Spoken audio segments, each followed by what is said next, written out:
ఎస్తేరు గ్రంథాన్ని మనం 4 భాగాలుగా చేసుకున్నాం. ఎస్తేరు గ్రంథంలో 10 అధ్యాయాలు ఉన్నాయి.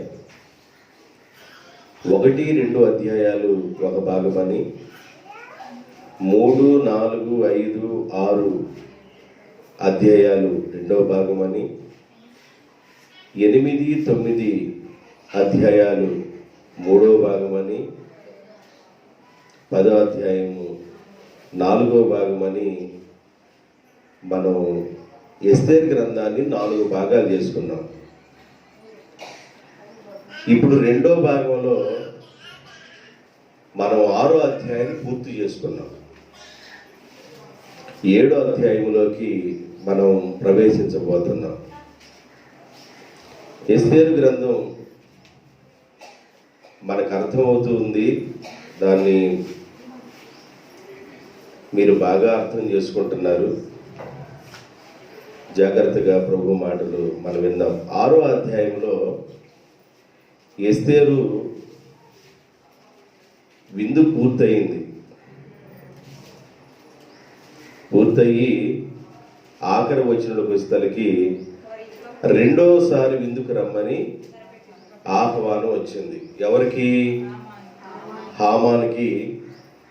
రాజుగారికి కూడా రెండోసారి రాజుగారిని హామాను గారిని విందుకు రమ్మని రెండోసారి ఆహ్వానం వచ్చింది. ఈ ఆహ్వానం తెల్లవారు వచ్చింది. తెల్లవారిన తర్వాత ఆహ్వానం వచ్చింది.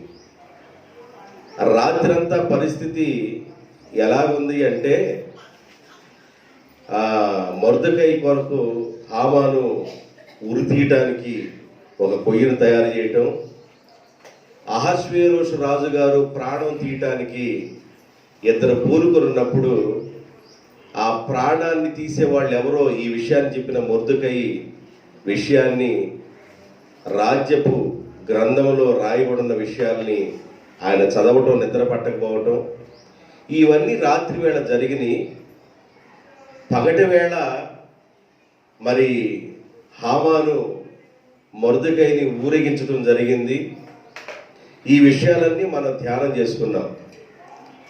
మరి ఆ రోజు సాయంకాలము మా మరుసటి రోజు కానివ్వండి మరలా విందుకు రమ్మని ఎస్తేరు పిలిచింది, ఆహ్వానించింది. త్వరపెడుతున్నారు, వచ్చిన వాళ్ళు త్వరపెడుతున్నారు. మొదటిసారి విందుకు రమ్మని హామాన్ని రాజుగారిని పిలిచినప్పుడు హామాను చాలా తొందర చేశాడు. రాణిగారు విందు చేశారు, రాజుగారు మనల్ని ఇద్దరు రమ్మన్నారు, ఎంత ధన్యత అని తన మనసులో అనుకుంటా వెళదాం రాజుగారిని చాలా తొందర చేశాడు హామాను. ఇప్పుడు రెండోసారి విందప్పుడు హామాను తొందర చేస్తున్నారు. హామాను కదిలే స్థితిలో లేడు.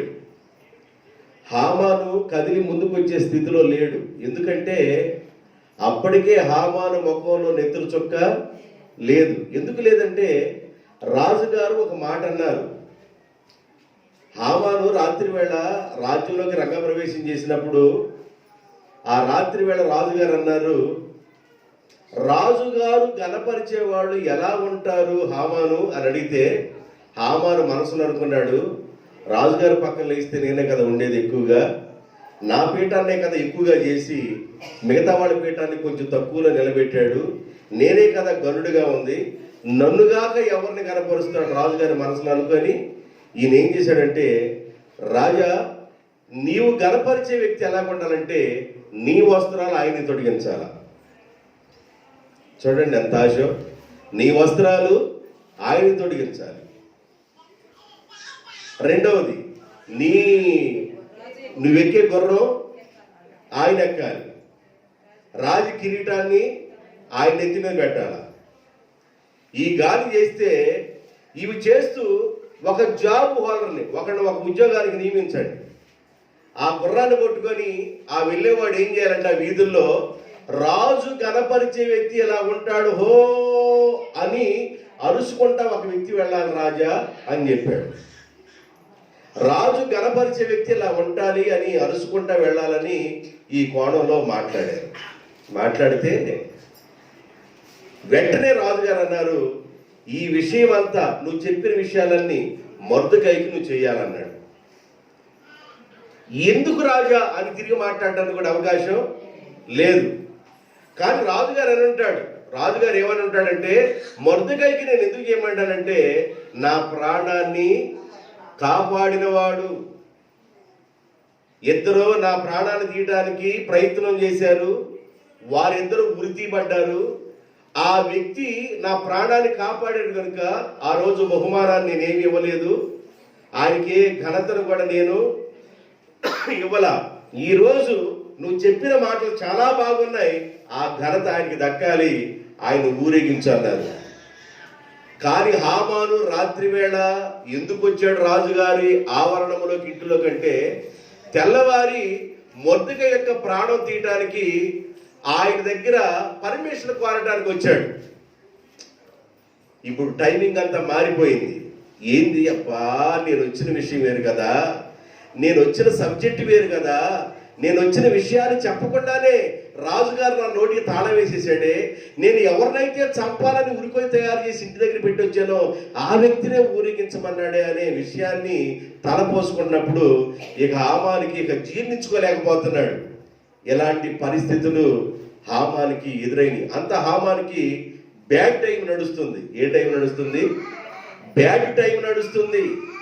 ఇక కొంతమంది ఎక్కడ అడుగు పెడితే అక్కడ ఆశీర్వాదపు టైం నడిచింది, కొంతమందికి ఎక్కడ అడుగు పెడితే అక్కడ బ్యాడ్ టైం నడుస్తూ ఉంటది. ఇప్పుడు హామానికి బ్యాడ్ టైం నడుస్తుంది. ఏమి చేయాలో అర్థం కావటంలా హామాను, పరిస్థితి అర్థం కావటంలా. 7వ అధ్యాయంలోకి రండి, 1వ వచనం. రాజును హామానును రాణి అయిన ఎస్తేరు వద్దకును విందునకు రాగా, రాజు ఎస్తేరు రాణి నీ విజ్ఞాపన ఏమిటి? ఇప్పుడు ఎన్నోసారి అడగటం ఈ మాట, ఎన్నోసారి అడగటం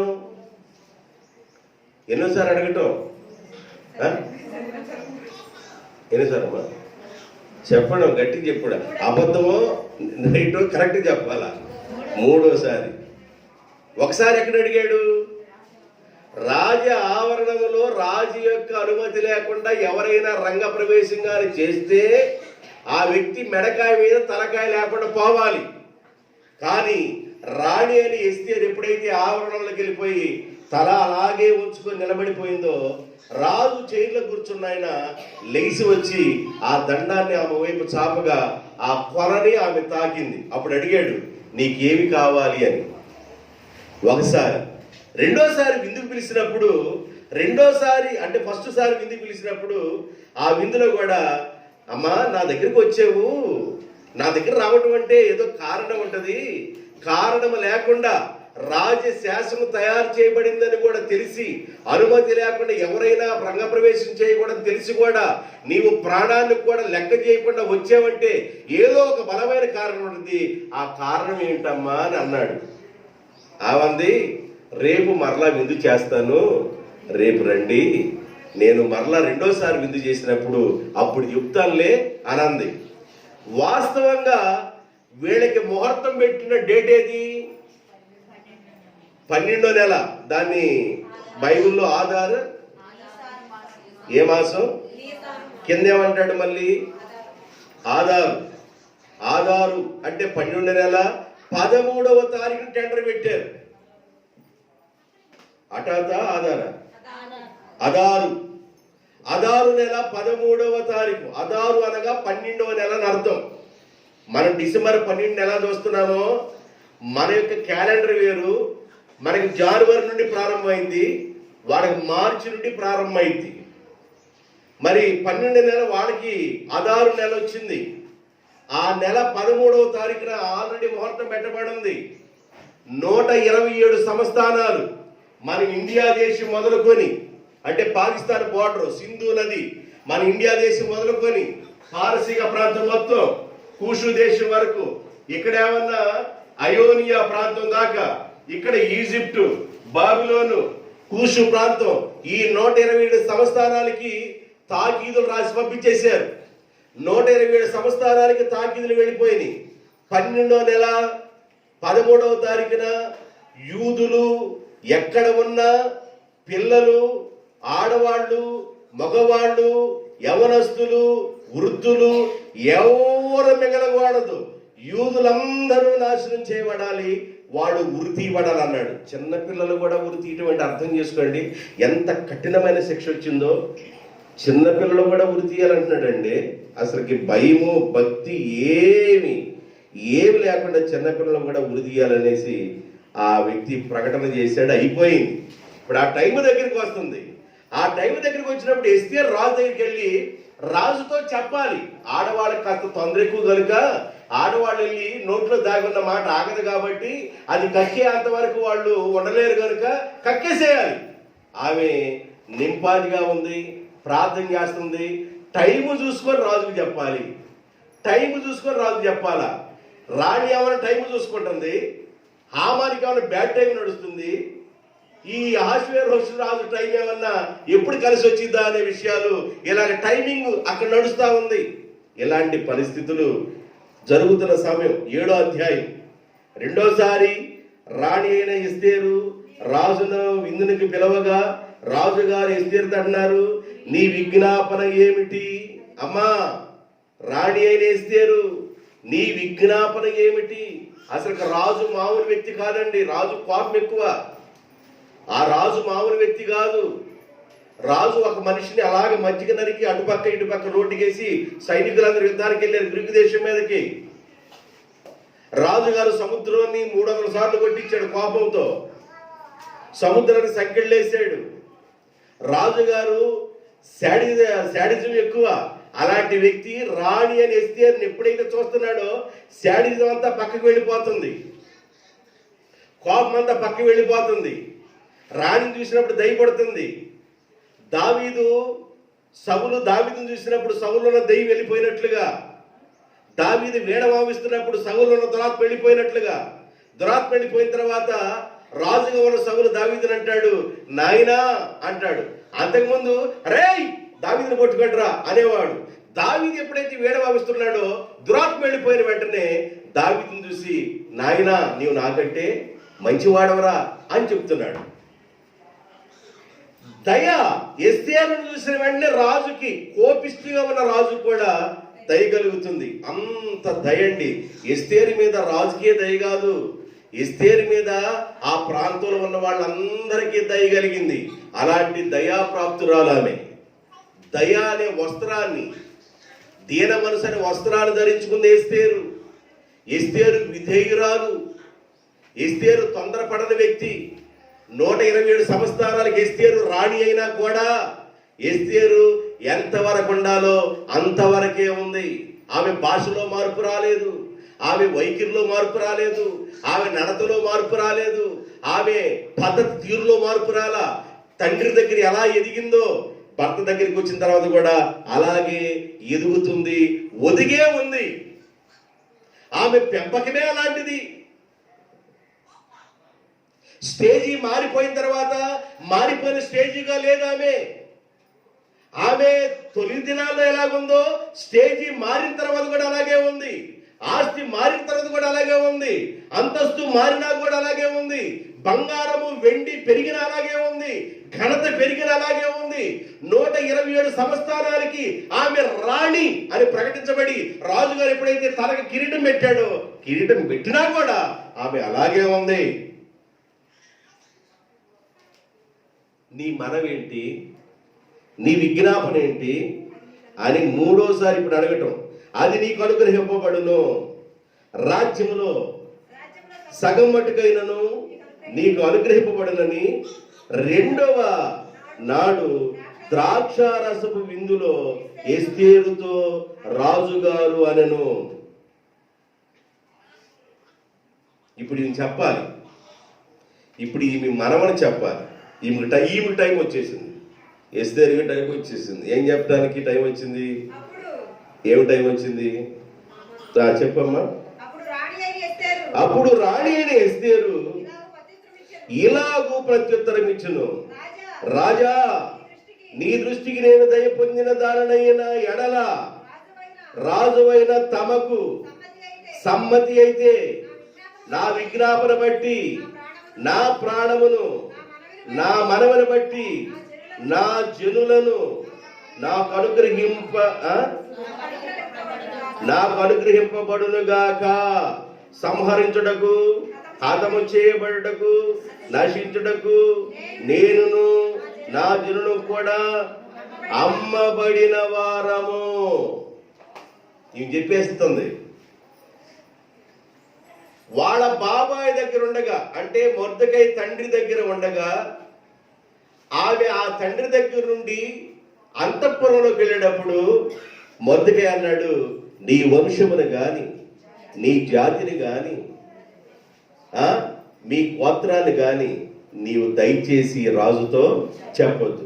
టైం వచ్చింది, టైం వచ్చినప్పుడు చెబుదు,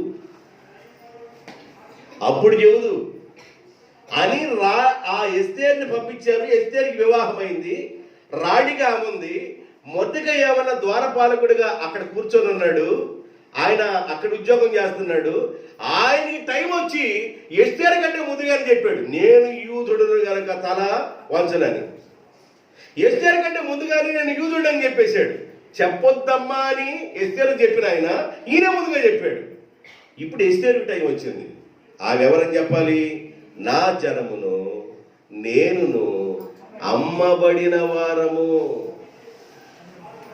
అసలు రాజుకి అర్థం కావట్లా. మేము అమ్మబడిన వారమయ్యా, నేను నా జనము అమ్మబడిన వారమయ్యా. ఎంతకు అమ్మబడ్డామంటే 20,000 మడుగల వెండికి మేము అమ్మబడ్డాము. 3వ అధ్యాయం 9వ వచనంలో చెప్తాడు ఎస్తేరు గ్రంథంలో, 20,000 మడుగులకు మేము అమ్మబడ్డాము. క్లియర్గా అడ్రస్ ఇచ్చేస్తుంది. మొర్దెకై ఎంత డబ్బుకి అమ్ముడు పోయాడో, ఎంత డబ్బుకి వాళ్ళు అమ్మేశారో యూదుల్ని, ఆ విషయాన్ని మొత్తాన్ని మొర్దెకై ఎస్తేరుకి చెప్పాడు. కాబట్టి ఎస్తేరు పోసగుచ్చినట్టు చెబుతుంది, మేము 20,000 మడుగుల వెండికి అమ్మబడ్డాము. 20,000 మడుగుల వెండి అంటే 3,40,000 కేజీల వెండి. 3,40,000 కేజీల వెండికి యూదులు అమ్మబడ్డారు. రాజుకి అర్థం కావట్లా, మైండ్ పోయింది. నేనును నా జనులను మేము అమ్మబడ్డాం. కింద చదవండి. మేము దాసులుగాను దాసురాండ్రలుగాను అమ్మబడిన ఎడల నేను మౌనముగా ఉందును. ఏలయనగా మా విరోధి తప్పించుకొనుటకై మేము రాజువగు తమరిని ఆశ్రయించుట యుక్తము కాదు. అందుకు రాజైన అహష్వేరోషు ఈ కార్యమును చేయుటకు తన మనసును దృఢపరుచుకున్నవాడు ఎవడు అంటే ఈయన చెప్పలా. ఎవడు అంటే హామాన్ ఏం చెప్పలేదంటే, మన రాజ్యంలో కొంతమంది ప్రజలు ఉన్నారయ్యా, వాళ్ళు ఉండటం మీకు నష్టం అని చెప్పాడు. అయితే నష్టం వచ్చిన తీసేయి అన్నాడు. వాళ్ళు ఎవరో చెప్పలా. హామాన్ అనే వ్యక్తి ఆ జాతి వాళ్ళు ఎవరో చెప్పలా. చెప్పకుండానే రాజ ఉంగరం తీసుకొని తాకీదులు రాయించి పంపించేశాడు. ఆ జాతి ఎవరు అర్థం కాల, చెప్పలేదు హామాన్ కూడా. ఇప్పుడు అన్నాడు, వారు ఎవడు, ఆ పని చేసింది ఎవడు, వాడి ఏడి అని రాణి అగు ఎస్తేరు నడగ్గా, ఎస్తేరు మా విరోధి అగు మా పగవాడు, ఆ పగవాడు దుష్టుడైన ఈ అని చేయి చూపించేసింది. రాజు చూస్తున్నాడు, దుష్టుడైన ఈ హామానే. అస్సలకి ఈ మాట ఎప్పుడైతే విన్నాడో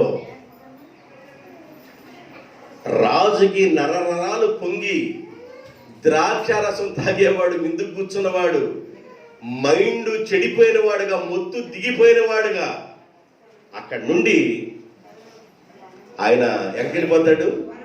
వనంలోకి, ఆయన ఇంటి ఎదురున్న వనంలోకి వెళ్ళిపోయాడు. ఎక్కడున్నాడే హామాను? ఈయనకి బ్యాడ్ టైం నడుస్తుంది. ఏ టైం నడుస్తుంది? బ్యాడ్ టైం నడుస్తుంది. ఈయన భయముతో గడగడ గడగడ ఒరుగుతూ ప్రాణం భిక్షం పెట్టండి అని రాణిని అడుగుతున్నాడు. చదువుతూ అంతకంటే ముందుగా ఒక మనిషి చేసే యొక్క అపరాధము, దోషము, పాపం అది ఆగదండి. ఏదో ఒక రోజు అది బట్టబయలు అవుతుంది. ఒక మనిషి సీక్రెట్ గా చేసే ప్రతి పని ఏదో ఒక రోజు అది ఆగదు, దాగదు, బట్టబయలైంది. రాజుగారికి చెప్పకుండా 12వ నెల 13వ తారీఖున ముహూర్తం పెట్టడానికి ముందుగా ఎన్నోసార్లు సీట్లు వేశాడు. అలాగే సీట్లు వేసి వాళ్ళ ముహూర్తం 1వ నెలలో రాలా, 2వ నెలలో రాలా, 3, 4, 5, 6, 7, 8, 9, 10 సార్లు సీట్లు వేసిన ముహూర్తం రాలా. 11సారి అన్నాడు, 11సారి సీట్ వేసిన ముహూర్తం రాలా. 12సారి ముహూర్తం సెట్ అయిపోయింది. 12వ నెల 13వ తారీఖు అని ముహూర్తం పెట్టుకొని, ఎవరికి ముహూర్తం? యోధా జాతిని నశింపజేయాలని ముహూర్తం పెట్టుకొని ఆ వ్యక్తి రాజు దగ్గరికి వెళ్ళి, రాజా నీకు యుక్తమైన వేళ ఒక మాట చెబుతాను. మన 127 సంస్థానంలో ఒక తెగవారు ఉన్నారు, వారు ఉండటం నీకు మంచిది కాదు. అప్పటికే రాజుగారు నష్టపోయి ఉన్నాడు. అహష్వేరోషు రాజుగారు నష్టపోయి ఉన్నాడు. గ్రీకు వారి మీద యుద్ధానికి వెళ్ళిపోయి యుద్ధంలో అపజయం వచ్చేసి, యుద్ధంలో కొంతమంది సైన్యాన్ని పోగొట్టుకొని గ్రీకు దేశం మీద ఓడిపోయిన వాడై, కొంతమంది జనాంగాన్ని పోగొట్టుకున్న వాడై, ధనం నష్టమైపోయి ఆయన తిరిగి వచ్చి ఉన్నాడు. మనశ్శాంతి లేదు. గ్రీకు దేశాన్ని జయించలేకపోయానే, సైనికులు కోల్పోయానే, ఆస్తిని కోల్పోయానే, ఎంతో నష్టం జరిగింది. దాదాపు ఆయన ఈ పారసీక ప్రాంతం నుండి ఆ గ్రీకు ప్రాంతానికి వెళ్ళడానికి కొన్ని 100 మైళ్ళ దూరం. ఇంత ప్రయాణం చేసి 20 లక్షల మందిని తీసుకొని వెళ్ళాడు.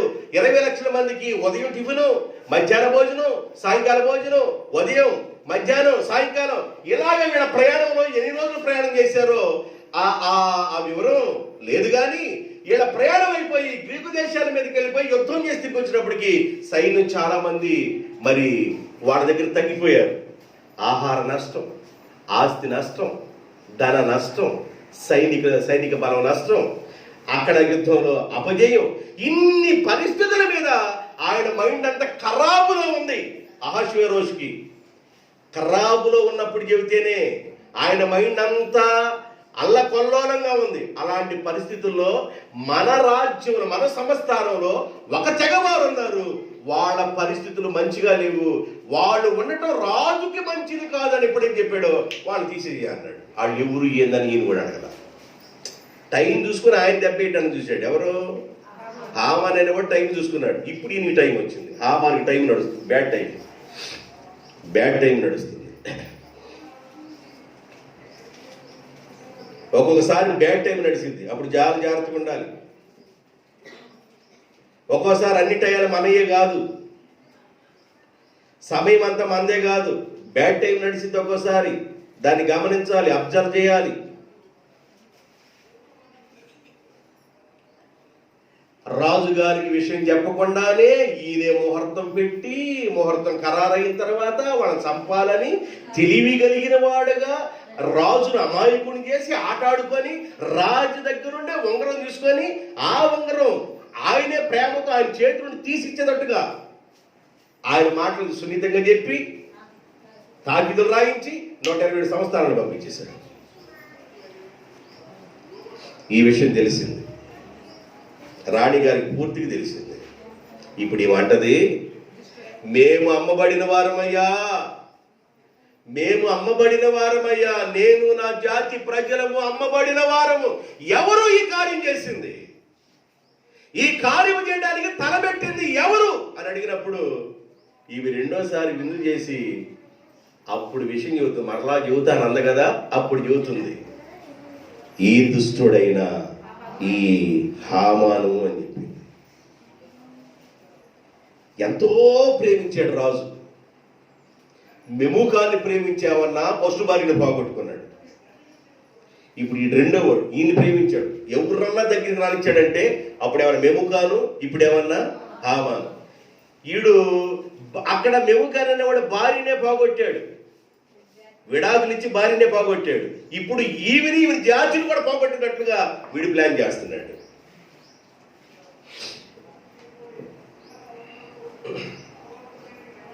రాజు తట్టుకోలేక ఆ విందు దగ్గర నుంచి లేచి వనానికి వెళ్ళిపోయాడు. హామాను గడ గడ గడ గడ ఉలుగుతున్నాడు, ఇక నాకు ఏదో శిక్ష కలగబోతుంది. అంతకు ముందే 6వ అధ్యాయంలో రాజు కనపరచగలిగిన వాడు ఎలాగుండా హో అని రోడ్డు అప్పటాల్సి వచ్చాడు. మొఖాన్ని నిద్ర సొక్కలేదు, మొఖాన్ని కప్పుకొని ఇంటికి వెళ్ళిపోయాడు. ముఖాన్ని కప్పుకొని ఇంటికి వెళ్ళాడు. కప్పుకున్నాడా? కప్పుకున్నాడు. 12వ వచనం చూడండి, 6:12. హామాను 12వ వచనం. తర్వాత మొర్దెకై రాజు గుమ్మమునందు కూర్చున్నాడు. ఆయన ఎక్కడున్నారో అక్కడే తగ్గించుకొని ఉన్నాడు. అయితే హామాను తల కప్పుకొని దుఃఖించుచు తన ఇంటికి త్వరగా వెళ్ళాను. తల కప్పుకున్నాడు. ఈడ తల కప్పుకున్నాడా? ఏడాజ్యాలు అసలు ముసుకేస్తారు. చెబుతా, ఏడా నేను కప్పుకొని వెళ్ళాడు, ఏడాజ్యాలు అసలు ముసుగుపడింది.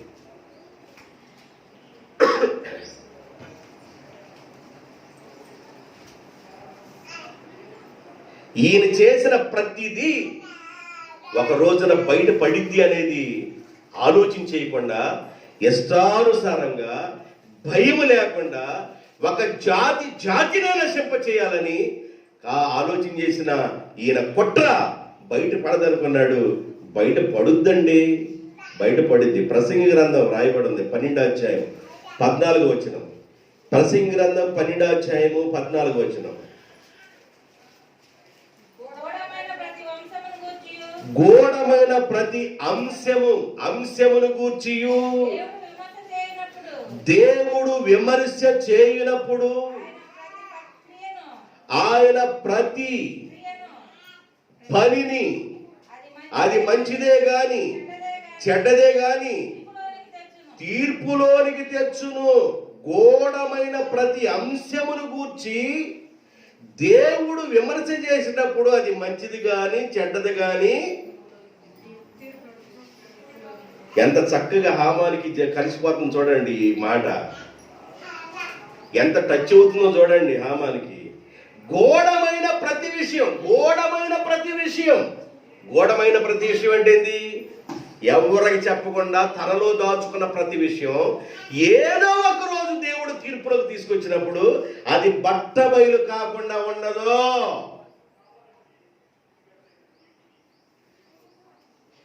హామాను నిగూఢముగా రహస్యముగా యోధా జాతి మొత్తానికి టెండర్ పెడితే, యోధా జాతి మొత్తానికి ముహూర్తం పెడితే ఈ విషయాన్ని దేవుడు బట్టబయలు చేస్తాను అంటున్నాడు. దేవునికి స్తోత్రం. లోకాసు వార్త 12వ అధ్యాయం 2వ వచనం. లోకాసు వార్త 12వ అధ్యాయము 2వ వచనం. మరుగైనది ఏదియు బయలుపరచబడకపోదు, రహస్యమైనది ఏదియు తెలియబడకపోదు. రహస్యంగా ఉన్నది ఒకరోజు తెలిసిద్ది, మర్మముగా ఉన్నది ఒకరోజు బయలుపడిద్ది. ఇంతవరకు ఆయన రహస్యంగా చేసిన పనిని ఒకరోజు బయలుపడిద్దనే సంగతి తెలియకుండా హామాను ఎంత స్పీడ్గా ఉన్నాడో. రాత్రికి రాత్రే తన భార్య అయిన జెరుషా, తన పిల్లలైన 10 మంది కుమారులు, చూడండి ఆ విత్తనాలు కూడా ఆడపిల్లల విత్తనాలు పడకుండా మగపిల్లల విత్తనాలు పడ్డాయి. చూడండి సీడ్ ఎట్టా పడ్డాయో. ఆ సీడు కూడా మగపిల్లల సీడే పడ్డదంట. 10 మంది మగపిల్లలు 10 మంది మగపిల్లలు ఏమి చేశారు? 10 మంది మగపిల్లలు కూడా వాళ్ళ నాన్నగా ఉన్న హామాన్ని ఎంకరేజ్ చేశారు. నాన్నగారు, ఈ జాబు ఉండటం వల్ల నాకు ప్రయోజనం లేదని ఎంత బాధపడుతున్నాం, ఇంటికి వచ్చేసి ఈ వస్త్రాలు తీసి అలాగా ఆ మంచం మీద ఇసిరేసేసావు, అసలు కారణం ఏంది నాన్నగారు అని అడిగితే, ఈ ఉద్యోగం ఉంటే ఎంత, ఊడితే ఎంత అన్నట్టు ఉందరా నా పరిస్థితి, అట్లా ఉందరా పెద్దవాడే నా పరిస్థితి అని భార్య అంది. ఏంటండి అంత దిగులుగా ఉన్నావు? దిగులు లేదు బొగులు లేదే అన్నాడు. అది విషయం ఏంటి అని అడుగుతున్నారు. అందులో వాళ్ళ స్నేహితులు వచ్చారు, స్నేహితులు కూడా అడుగుతున్నారు. మొర్దెకై ఉన్నంత కాలం నాకు ఈ ఉద్యోగం చేయడం అంత పెద్ద ఆనందంగా ఏమీ లేదన్నాడు.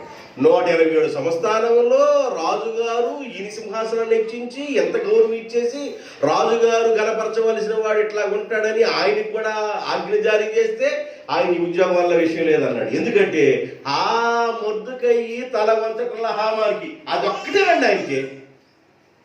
మొర్దెకై తల వంచి నమస్కారం చేయట్లా. నమస్కారం చేయనందుకు ఎంత కోపం వచ్చిందో.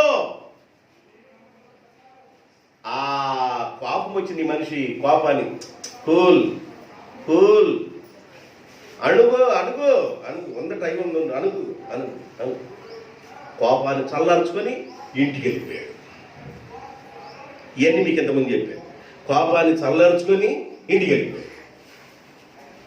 ఆడ భార్య, ఆడ కొడుకులు, స్నేహితులు, అక్కడ ఉన్న వాళ్ళు ఇచ్చిన సలహాని బట్టి రాత్రే ఎన్ని మూరలంట? 50 మూరలు. మూర వచ్చేసి ఎన్ని అడుగులు? అడుగున్నారా అంటే 75 అడుగుల ఎత్తు. 75 అడుగుల ఎత్తు అంటే జనాలు ఇక మామూలు చూడరు. హామానికి ఎవడైనా ఎదురు తిరిగితే ఇంటి అన్నట్టుగా జనాన్ని మొత్తాన్ని బైక్ కంపితం చేయడానికి హామాన్ ఏం చేశాడంటే అంత ఎత్తు ఉరుకై తయారు చేశారు రాత్రే. ఆ రాత్రే వచ్చేసరికి ఆ టైం మారిపోయింది. దేవుడు చూసారా, టైం మార్చేశాడు. దేవునికి స్తోత్రం.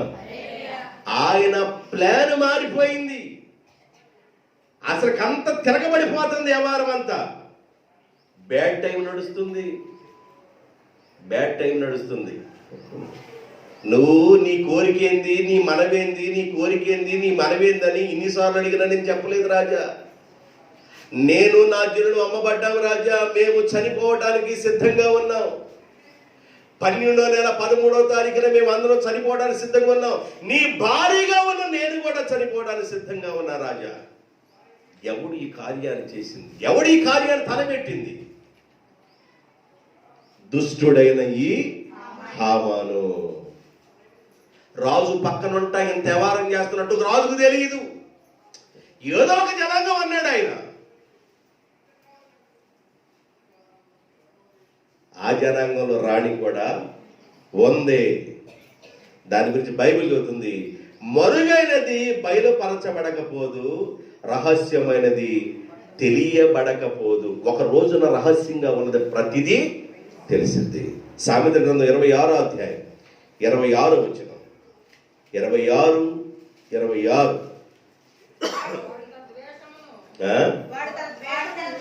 వాడు తన ద్వేషమును కపట వేషము చేత దాచుకొనును. కూల్ అన్నడే. కపట వేషము చేత తన ద్వేషమును దాచుకొనును. సమాజములో వాడు చెడుతనము బయలుపరచబడును. చెడుతనం అయింది ఒక రోజున బయటకు వచ్చేసింది. కూల్ అనుకున్నాడు, చల్లబడు అన్నాడు. కానీ సమాజం బయటే ఒక రోజున తను చేసిన చెడుతనం బయలుపరచబడుతుంది అన్నాడు. మీకు ఈ రిఫరెన్స్ దాన్ని బట్టి ఇవ్వాలనుకుంటున్నాను. ఇంకా రెండు రిఫరెన్స్ ఇస్తా, తీసుకోండి. యోబు గ్రంథం 20వ అధ్యాయం 27వ వచనం. యోబు గ్రంథం 20వ అధ్యాయం 27వ వచనం. ఆకాశము వారి దోషమును, ఆకాశము వారి దోషమును బయలుపరుచును. భూమి వారి మీదకి లేచును. దోషాన్ని బయలుపరిచేది ఎవరంట? ఆకాశము వారి దోషమును బయలుపరుచును, భూమి వారి మీదకి లేచును. హామానికి ఎంత కనెక్ట్ అవుతున్నాయో ఈ వాక్యాలు చూడండి. భూమి వారి మీదకి లేచును. సంఖ్యాకాండం 32వ అధ్యాయము 23వ వచనం. 32:23. సంఖ్యాకాండం 32:23.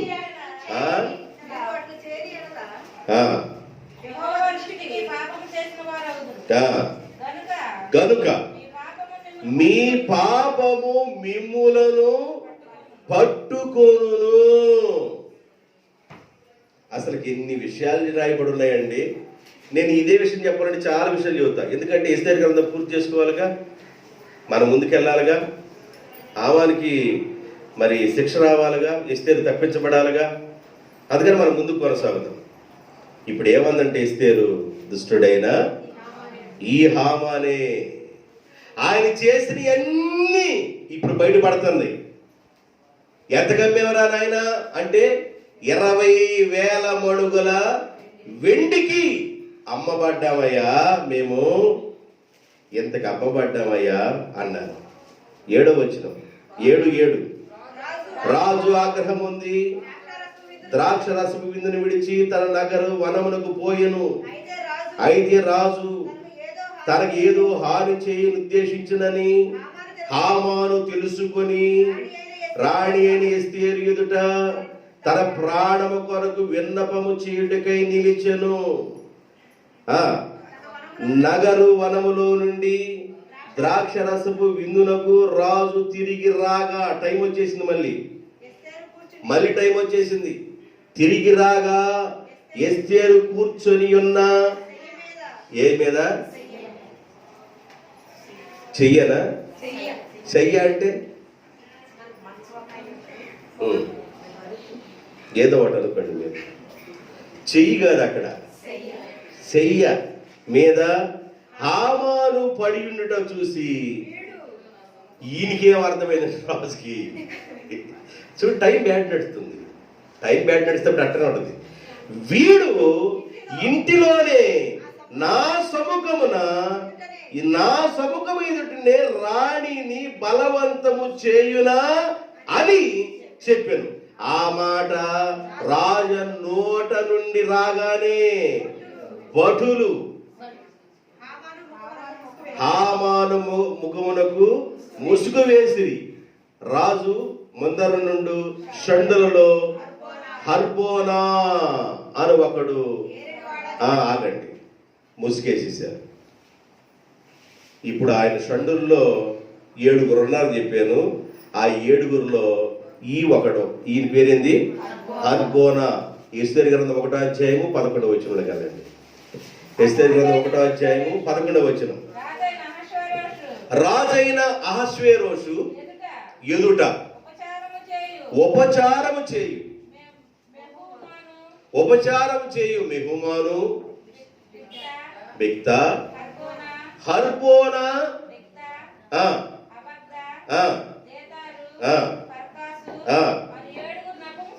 7 నపుంసకులు రాజు దగ్గర ఉపచారం చేయవారున్నారు.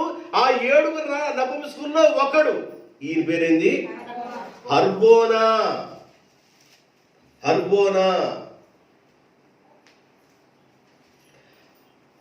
కన్నికలందరూ రాజ అంతఃపురంలో ప్రవేశించినప్పుడు ఒక నపుంసకుడు ఉన్నాడు, ఆయన పేరేంది, హేగే.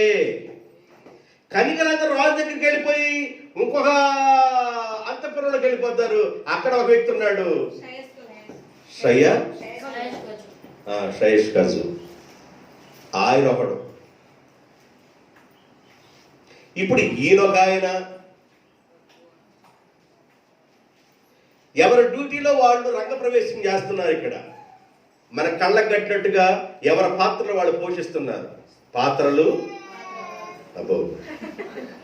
హర్బోనా ఎంటర్ అయిపోయి ఆయన అంటున్నాడు, హర్బోనా ఎంటర్ అయిపోయి ఏలినవాడా చిత్తగించు, రాజు మేలు కొరకు మాటలాడిన మొర్దెకైని ఉరి తీయుటకు హామాను చేయించిన 50 మూరల ఎత్తుగల ఉరి కొయ్య హామాను ఇంటి యొద్దయే నాటబడి ఉన్నదని రాజు దాని మీద వారిని ఉరి తీయని ఆజ్ఞ. అక్కడి నుంచి మళ్ళీ వేరే పదం అనమాట. అయ్యా, విషయం ఏంటంటే రాత్రే ఈ హామాన్ అనేవాడు నీ ప్రాణాన్ని కాపాడిన మొర్దెకైని ప్రాణం తీయటానికి, ఉరి తీయటానికి వాళ్ళ ఇంటి దగ్గర 50 మూరల ఉరిపోయి నాటి వచ్చాడయ్యా. నిజమా హెర్బోనా? నిజమేనయ్యా నేను చెప్పేది. వీడిని తీసుకెళ్లి తక్షణం అక్కడ ఉరేయండి అన్నాడు. ఎవరిని? హామాను తీసుకెళ్లి తక్షణమే నా అంతఃపురంలో నా భార్య దగ్గర వీడు అక్కడ పడినుట, వాడు ఎట్టా పడున్నాడో మరి నాకు తెలియదు, కానీ ఈ విషయము ఈ సీను చూసేదానికి రాజుగారికి ఏమర్థమైందంటే ఆ రాణిని బలవంతం చేయబోతున్నాడనే విషయం అర్థమైంది. అర్థమై నోట నుండి ఎప్పుడైతే మాట వచ్చేసిందో మూసుకేసేసారు. ఆఖరి ముసుకింది. ఒకసారి తలంచుకుని మూసుకేసుకెళ్ళిపోయాడు, అవమానం తట్టుకోలేకుండా. ఇది ఆఖరి ముసుగు. మూసుకేసుకొని తీసుకెళ్ళాడు. ఇక్కడ రాజు దాని మీద వారిని ఉరితీయడని ఆజ్ఞ ఇచ్చాను. తన చదువు 10 వచ్చింది. కాగా హామాను మొర్దెకైకి సిద్ధం చేసిన ఉరి పొయ్యి మీద వారు అతన్నే ఉరిదీసిరి. అప్పుడు రాజు యొక్క ఆగ్రహము చల్లారెను. 2వ అధ్యాయం స్టార్టింగ్ లో చల్లారెను.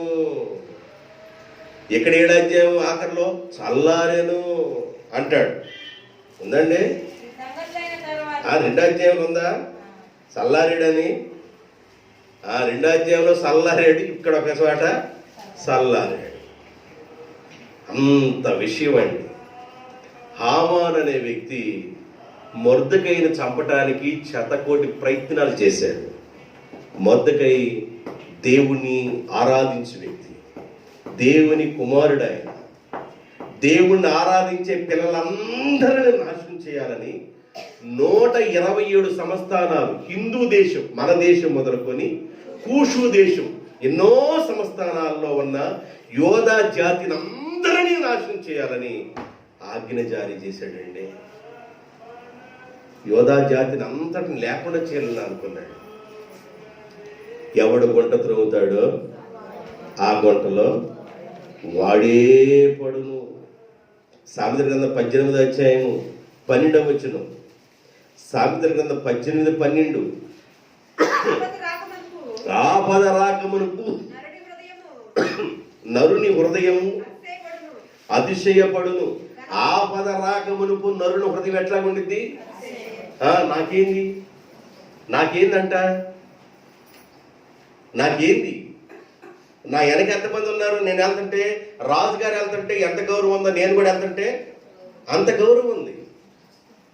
అసలు మామూలుగా లేదు. ఎవరు రాజుగారు ఎలా నడుస్తున్నాడు, హామాను కూడా అలా నడుస్తున్నాడు. రాజుగారు నడిచినట్టే నడుస్తున్నాడు. చూసే జనానికి ఎవరా, ఆయనంటే చక్రవర్తి నడిచాడు అనుకో, ఆయన నడక ఈయన నడుపుతున్నాడు ఏంది, ఆయన పూజ ఈయన ఎత్తున్నాడు ఏంది, ఆయన టైపులు ఈయన చేస్తున్నాడు ఏంది.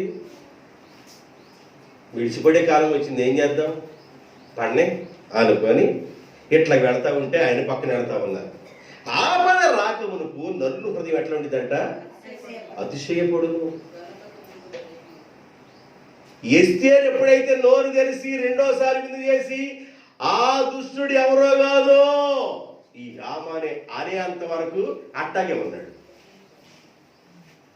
అదే సామెత గ్రంథంలో 16వ అధ్యాయం 18వ వచనం. 16-18.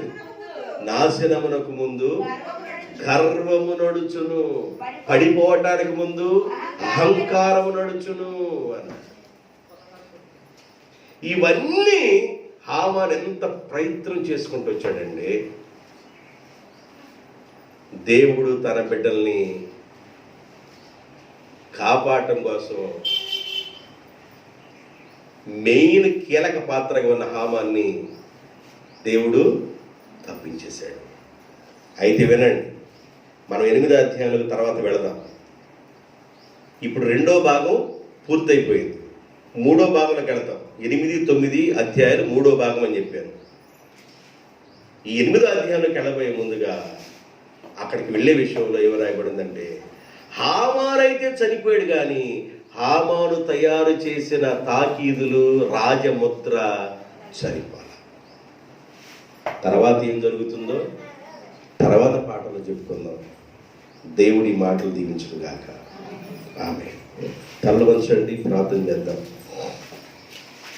ప్రార్థన చేసుకుందాం.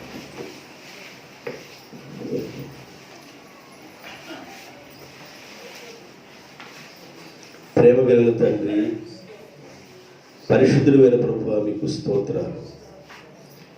ఎస్తేరు గ్రంథ ధ్యానముల్లో మేమున్నాం. మీ బిడ్డల్ని మీరు ఎలా కాపాడుతూ మీరు వస్తున్నారో, మిమ్మల్ని ఆరాధించే మీ బిడ్డల్ని ఎలా ఆపద నుండి తప్పించుకుంటూ వస్తున్నారో, ఈ విషయాలు మేము ధ్యానం చేస్తూ ఉన్నాం. నా ప్రభువా, నా దేవా, మీ మహాదయను కనికరమును మీ బిడ్డల మీద ఉంచి, నిన్ను కాపాడువాడు కొరకుడు నిద్రపోడు, ఇశ్రాయేలును కాపాడువాడు కొరకుడు నిద్రపోడు, ఇది మొదలుకొని మీ రాకపోకల్లో మిమ్మల్ని కాపాడతారని వాగ్దానం చేసిన మహాగణుడు మహోన్నతుడైన యేసుక్రీస్తు నామములో ప్రార్థన చేస్తున్నాం. మా పితరులుగా ఉన్న మిమ్మల్ని ఆరాధించిన జనాంగాన్ని, 127 సంస్థానంలో జనాంగాన్ని ఎలా మీరు తప్పిస్తూ వచ్చారో, ఆ జనాంగములో నుండి క్రీస్తు వంశావళి ఎలా బయటకు వచ్చిందో, ఈ విషయాలు మేము ధ్యానం చేస్తూ ఉన్నాం. ఆయన మీరు మాతో ముచ్చటిస్తున్నందుకు స్తోత్రాలు. మీ పాదానికి మొక్కుతున్నాం. ఆయన సంఘ బిడ్డలందరూ దీవించిన ఆయన, మా కుటుంబాలన్నింటినీ జ్ఞాపకం చేసుకున్నాయి. కుటుంబాల చుట్టూ కంచివేనాయన, చిన్నల మొదలుకొని పెద్దల వరకు క్షేమాన్ని దయచేయన. ప్రతి బిడ్డను ఆశీర్వదించిన. ప్రతి కీడేస్తున్నాములు తొలగిపోవునుగాక. మీ బలమైన సన్నిధి కాంతి సంఘం మీదను, సంఘ బిడ్డల మీదను, వారి కుటుంబాల మీద నిత్యం ఉంచమని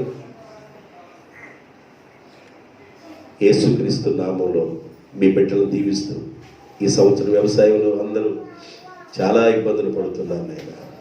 నాయన ఉన్న పంట అయినా ఇంటికి రావడానికి కృప దయచేయండి.